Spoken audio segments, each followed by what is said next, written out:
Hello friends.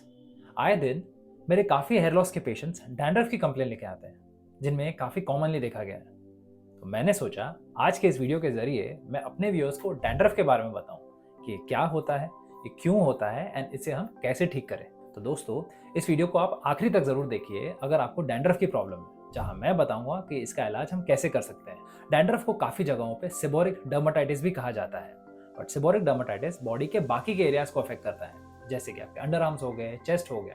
Dandruff particularly आपके scalp को effect करता है। अब चलिए पहले हम अपनी स्काल्प की स्किन को समझते हैं। अब स्काल्प स्किन में बहुत सारे ग्लैंड्स होते हैं, जिन्हें हम सिबेशियस ग्लैंड्स भी कहते हैं, जिनमें से एक ऑयली लिक्विड सीबम सिक्रेट होता है। अब ये सीबम जरूरी है स्काल्प की स्किन को मॉइस्ट रखने के लिए, उसे प्रोटेक्ट करने के लिए। अब एक एज ग्रुप में इस सीबम का प्रोडक्शन बॉडी में काफी ज्यादा हो जाता है, पर्टिकुलरली आप जब 15 से 18 साल के हो जाते हैं।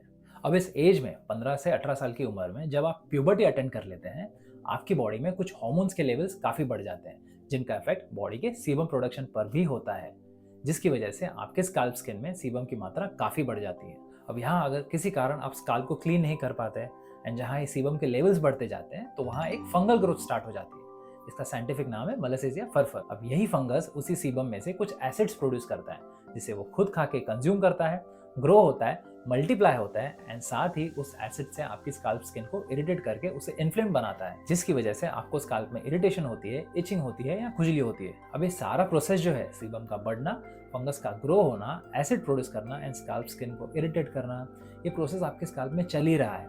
एंड साथ ही उसकी वजह से आपके स्काल्प के जो ऊपर के सेल्स हैं, ऊपर के जो डेड सेल्स हैं, उनका टर्नओवर भी बढ़ जाता है, यानी कि वो सेल्स टाइम से पहले डेड होके गिरना शुरू हो जाते हैं, जिसकी वजह से वो सेल्स छोटे छोटे क्लम्स में, छोटे छोटे गड्ढों में गिरने लगते हैं। तो आपको ये जो व्हाइट फ्लेक्स दिखते हैं डैंड्रफ के हर जगह, शोल्डर्स में, पिलोज में, यहाँ वहाँ हर जगह, वो ये डेड सेल्स हैं जो हर जगह गिर रहे हैं। तो दोस्तों, बेसिकली ये स्काल्प के जो स्किन सेल्स हैं, डेड होके जिस रेट पे गिरने चाहिए, यहाँ उससे काफी ज्यादा तेज गिरने लगते हैं एंड इसीलिए आपको व्हाइट फ्लेक्स दिखते हैं। अब किन किन केसेस में यह टर्नओवर इतना ज्यादा हो जाता है कि आपके स्काल्प में इन व्हाइट फ्लेक्स की एक लेयर जम जाती है, पपड़ी बन जाती है। तो दोस्तों, डैंड्रफ होने का एक तो रीजन ये है जब आपका स्काल्प का हाइजीन पुअर हो, जिससे ये सीबम क्लीन नहीं हो पाता, जिसकी वजह से फंगल ग्रोथ होती है, स्काल्प में इरिटेशन होती है, सेल्स का टर्नओवर बढ़ जाता है और वो गिरना शुरू हो जाते हैं। अब काफी केसेस में स्काल्प का हाइजीन अच्छा होने के बाद भी डैंड्रफ देखा गया है। तो वहाँ क्या वजह है डैंड्रफ होने की? वहाँ बाकी के फैक्टर्स हैं डैंड्रफ होने के, जैसे कि स्ट्रेस हो गया, लैक ऑफ स्लीप, कम सोना, पुअर डाइट एंड बाकी के लाइफस्टाइल कंडीशंस। तो इन सब केसेस में आपके बॉडी के सेल्स का टर्नओवर बढ़ जाता है एंड साथ ही आपके स्काल्प के सेल्स का भी टर्नओवर बढ़ जाता है एंड फिर से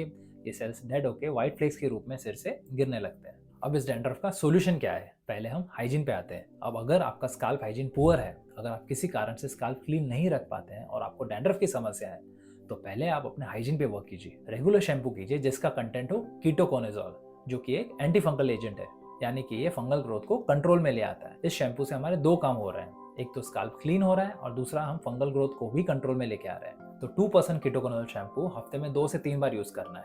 शैम्पू को स्काल्प में 10 से 15 मिनट लगा के छोड़ दीजिए एंड फिर वॉश कीजिए। काफी शैम्पूज में कीटोकोनाजोल के साथ और भी एंटी फंगल एजेंट्स होते हैं, जैसे कि ओलामाइन हो गया, सेलेनियम हो गया, ये सारे वैसे ही काम करते हैं। अब ये तो हो गया कि हम एंटी फंगल एजेंट्स यूज कैसे करें।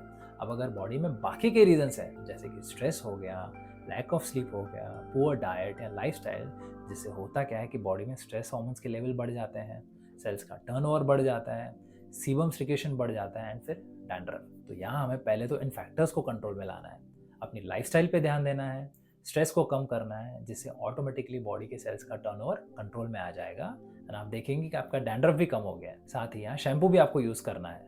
अब कीटोकोनाजोल शैम्पू यूज कितना फ्रीक्वेंटली करें? तो अगर आप व्हाइट फ्लेक्स काफ़ी ज़्यादा नोटिस कर रहे हैं, तो शैम्पू को ऑलमोस्ट डेली यूज़ करें। जैसे कि मैंने बताया कि उसे 10 से 15 मिनट लगा के रखिए एंड फिर वॉश कर दीजिए। उसे तब तक रेगुलरली यूज़ करना है जब तक डैंड्रफ का झड़ना रुक ना जाए।